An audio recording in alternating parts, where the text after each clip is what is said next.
And so when you regret something from a previous birth, the best thing you can do is find a regrettable and changeable thing to alter that outcome somehow. And so for me, it was working on my transverse abdominals. So I'm going to talk to you a little bit about what working on your transverse abdominals during pregnancy looks like and feels like, because it's not like we're going to be doing a lot of crunches in pregnancy. That's not even helpful for your transverse abdominals. Now your transverse abdominals get activated by crisscross motions. One of the best things you can do postpartumly is swim, because that back and forth two-sided twisting motion helps draw that back in. In pregnancy, these kind of motions can help draw that back in some. But the main thing I worked on with this pregnancy is keeping my core secured. And when I say secure, what I really mean is the idea of a corset, the idea of pulling my tummy in. Now, in pregnancy, particularly when you first get pregnant, I know I fall into the category of wanting everybody to kind of know that I'm pregnant.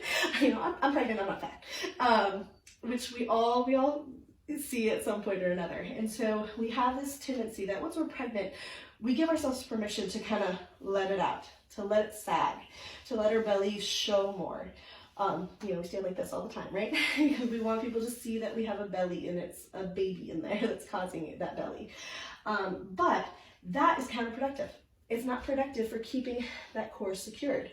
So what I found at the end of my third delivery, and I am looking at myself in the mirror and seeing that my profile is really not conducive to a good labor, because he's going to have to come up and then in to get past my pubic bone. And so what I started doing was securing my tummy. And that idea of secure, so you can see this is my tummy out and just kind of let sag. And when I think secure, I think pick up my belly button and bring it as close to my spine as possible. So that would look like that. Now this is something I could not do with my third pregnancy at this point in pregnancy. He was nearly 10 pounds, and that 9-month period that I was not building this muscle made it so that it was nearly impossible to build it in time for the delivery. I'm always one to say it's never too late. It's always good to start whenever you are aware of something. But starting from the very beginning is really what has enabled me to have the kind of posture, the kind of pronounced change with this pregnancy that I was not able to attain with my third. And so with her, I'm able to lift her by myself without my hands. So she can drop and she can lift. She can drop and she can lift. And it's got me very excited about this labor, because I really do feel like she's in a much better position. I can tell that from a number of different directions. Back pain.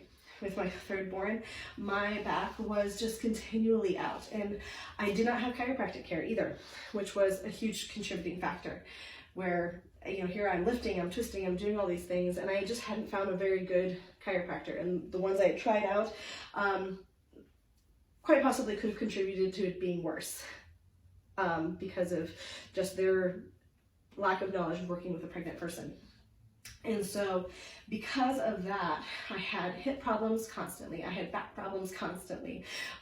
My back and my hip problems being out caused my ribs to be popping out constantly. So I was in this just a constant state of like, I just don't want to be pregnant anymore, which is an understandable thing at this point in pregnancy, but it shouldn't be miserable. And I'm amazed at the difference, thinking back to when I was pregnant with my third to this pregnancy, where I'm ready to not be pregnant anymore. I can solidly say that, but I'm not miserable, and I'm able to enjoy these last moments with having my little daughter as close as she possibly can be to me. I'm able to just enjoy these last moments with my older children, and being able to just pour into them and love on them without my hands full with a fourth born. And it's just an amazing experience to see that difference, to see that comparison between the two. And so I wanted to share that with you. And I wanted to share just the process and the walk that I've taken in the midst of this pregnancy to get myself to the here. So I hope you have a wonderful day, and hope that's helpful.